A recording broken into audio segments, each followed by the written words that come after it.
Hello friends, तो कैसे हैं आप सब लोग। आई होप कि आप सभी लोग बढ़िया होंगे। तो दोस्तों यहाँ पे सीईटी लागू हो चुका है दोस्तों, मतलब कि आपका कॉमन एलिजिबिलिटी टेस्ट अब लागू हो गया है, जिसकी बातें पिछले साल से लगातार चल रही थी कि सीईटी आप लोगों का आने वाला है। जो भी आप लोग कोई भी स्टूडेंट यदि तैयारी करता है किस किस एग्जाम की, यदि वो एसएससी की तैयारी करता है या रेलवे एग्जाम्स की तैयारी करता है या बैंक की तैयारी करता है, तो इन तीनों एग्जाम्स के लिए आप लोगों का एक कॉमन टेस्ट स्टार्ट हो जाएगा। तो दोस्तों उसी के बारे में हम लोग डिस्कशन करने वाले हैं कि ये जो सीईटी है ये कब से लागू होगा, कैसे कैसे इसकी प्रोसेस होगी, क्या क्या चीजें इसके अंदर देखने को मिलेंगी, वो सभी चीजें हम लोग यहाँ पे डिस्कस करने वाले हैं। तो दोस्तों समझते हैं कि ये सीईटी आखिर होता क्या है दोस्तों।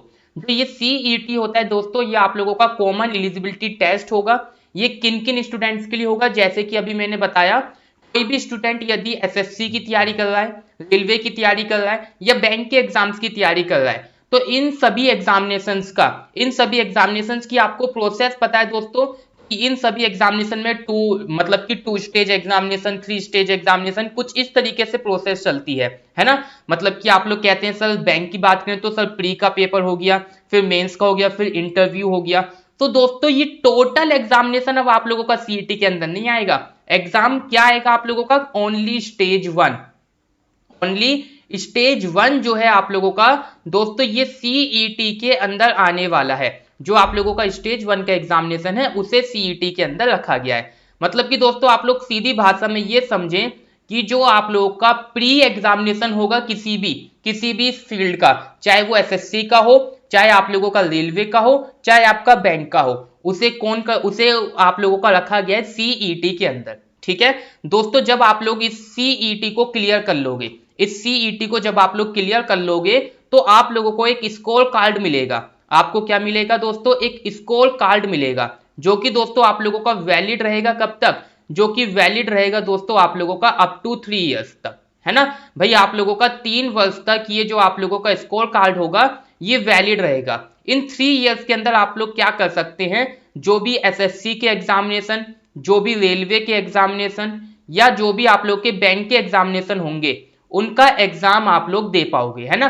तो ये आप लोगों का क्या हो जाएगा, मतलब कि एक तरीके से जो स्टेज 2 या आगे की जो भी प्रोसेस है वो कंप्लीट आप लोग की कौन करवाएगी, एसएससी अपनी रिक्वायरमेंट पूरी करेगी, रेलवे अपनी पूरी करेगी, बैंक अपनी पूरी करेगी। लेकिन जो स्टेज 1 है, मतलब कि सभी एग्जामिनेशंस के लिए स्टेज 1 को कर दिया गया है कॉमन, उसी को बोला गया है कॉमन एलिजिबिलिटी टेस्ट। ये बात क्लियर होगी मुझे लगता है।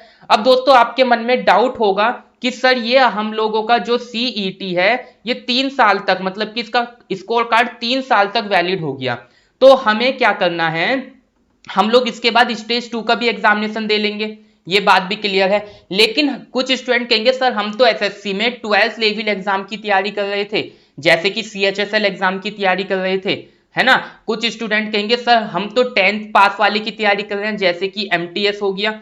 इसी तरीके से रेलवे में भी अपने 12th पास हो गए, 10th पास हो गए, या आप लोग के ग्रेजुएशन पास हो गए। सिमिलरली आपके बैंक एग्जामिनेशन में भी बैंक पीओ हो गया, है ना, उसके आगे और भी पोस्ट हो गई। तो सभी आप लोगों के एजुकेशनल क्वालिफिकेशन के ऊपर डिपेंड होता था, अब कैसे होगा। तो दोस्तों बिल्कुल भी फिक्र करने की जरूरत नहीं है। जो यहाँ पर ये आप लोगों का सीईटी होगा ना, तो इसके अंदर वो चीज आप लोगों को वेरी करवाई जाएगी। मतलब कि जो 10th पास वाले होंगे उनके लिए अलग एग्जाम पेपर तैयार किया जाएगा। ठीक है, जो 12th पास वाले होंगे उनके लिए दोस्तों अलग से एक एग्जाम पेपर रखा जाएगा। ठीक है, और जो आप लोगों के क्या होंगे, ग्रेजुएशन पास वाले होंगे, है ना, ग्रेजुएशन वाले, उनके लिए एक एग्जाम पे अलग रहेगा। ठीक है, मतलब कि तीनों का जो लेवल है, तीनों के हिसाब के लेवल से ही आपका एग्जाम होगा। ये नहीं कि कॉमन एलिजिबिलिटी टेस्ट है तो सबके साथ ग्रेजुएशन वाला जो पेपर है उसी को आप लोगों को क्लियर करना है। तो बिल्कुल भी ये कंफ्यूजन मत रखना। जो स्टूडेंट जिस एग्जाम की तैयारी कर रहा है उसी लेवल के क्वेश्चन आप लोगों से पूछे जाएंगे। ठीक है, 10th लेवल का है तो 10th लेवल के, 12th पास है तो 12th पास लेवल के, ग्रेजुएशन पास है तो उसके लेवल के।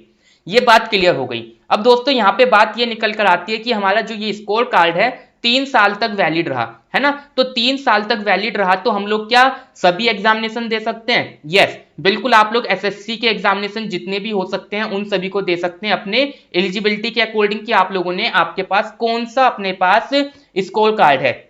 जैसे कि मानकर चलिए कि मैंने ग्रेजुएशन वाला स्कोर कार्ड अपना क्लियर कर लिया, तो मैं उसे 12th पास और 10th पास वाले में भी अप्लाई कर सकता हूं। मतलब कि ग्रेजुएशन पास है तो मैक्सिमम आप लोग ग्रेजुएशन तक की एग्जाम जितने भी होंगे उन्हें दे सकते हो। उसका मतलब ये नहीं है कि छोटे वाले नहीं दे पाओगे, छोटे वाले दे सकते हो।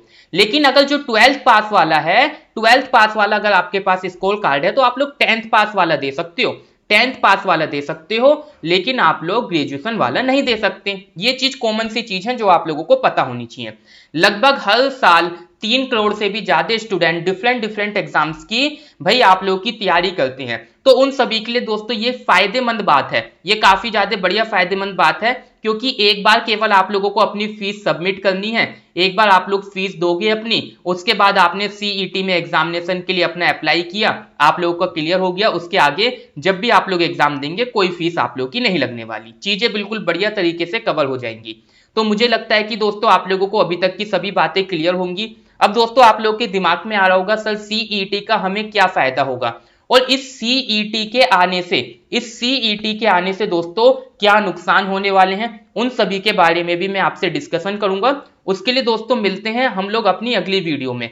फिलहाल मैं आप लोगों को इंफॉर्मेशन ये दे देता हूं, जो आप लोगों का सीईटी होगा इसे करवाएगा कौन, इसे आप लोगों का एनआरए कराएगा। जो आप लोगों का सीईटी होगा आप लोगों का एनआरए कराएगा, नेशनल रिक्रूटमेंट एजेंसी, ठीक है, नेशनल रिक्रूटमेंट एजेंसी आप लोगों का ये एग्जामिनेशन कराने वाली है, ठीक है। मतलब कि दोस्तों एक बात और इंपॉर्टेंट है, जो ये आप लोगों का सीईटी होगा, जो ये सीईटी होगा दोस्तों, ये आप लोगों का हर 6 महीने में, मतलब कि 1 ईयर में 2 टाइम्स होगा, एक साल में 2 बार ये आप लोगों का होगा। मतलब कि मानकर चलिए कि एक बार आपकी तैयारी नहीं है, आप लोग एग्जाम नहीं दे पाए, कोई दिक्कत नहीं, अगली बार आप लोगों के पास एक बार अगेन मौका रहेगा, ठीक है। और दोस्तों जो आप लोगों का स्कोर कार्ड आएगा, जो स्कोर कार्ड आएगा वो आप लोगों का 3 साल तक तो वैलिड है, 3 साल तक तो वैलिड है आप लोगों का। लेकिन दोस्तों उस स्कोर कार्ड के थ्रू आप लोग क्या कर सकते हैं, आगे चलकर ये भी बातें निकल कर आ रही हैं कि और एग्जामिनेशंस को भी सीईटी के अंदर आप लोगों के लिए लाया जा सकता है। और दूसरी बात ये सीईटी की दोस्तों आप लोग की जो एज रखी गई है, मतलब कि जो भी मैक्सिमम एज आप लोग की रहेगी, जब तक आप लोग जितनी बार देना चाहें उतनी बार अपने एग्जामिनेशन को दे सकते हैं। ये सभी बातें हो गई। मिलते हैं दोस्तों अगली वीडियो के अंदर, जिसके अंदर हम लोग देखेंगे कि क्या बेनिफिट होने वाले हैं और क्या नुकसान होंगे सीईटी के आने से। नुकसान देखा जाए तो जो स्टूडेंट्स के लिए नुकसान होने वाला है वो काफी ज्यादा इंपॉर्टेंट पॉइंट है। उसके लिए मिलते हैं दोस्तों अगली वीडियो में। इस वीडियो में रखते हैं केवल इतना ही। इस वीडियो में दोस्तों बने रहने के लिए thank you everyone, have a nice day, bye bye and जय हिंद।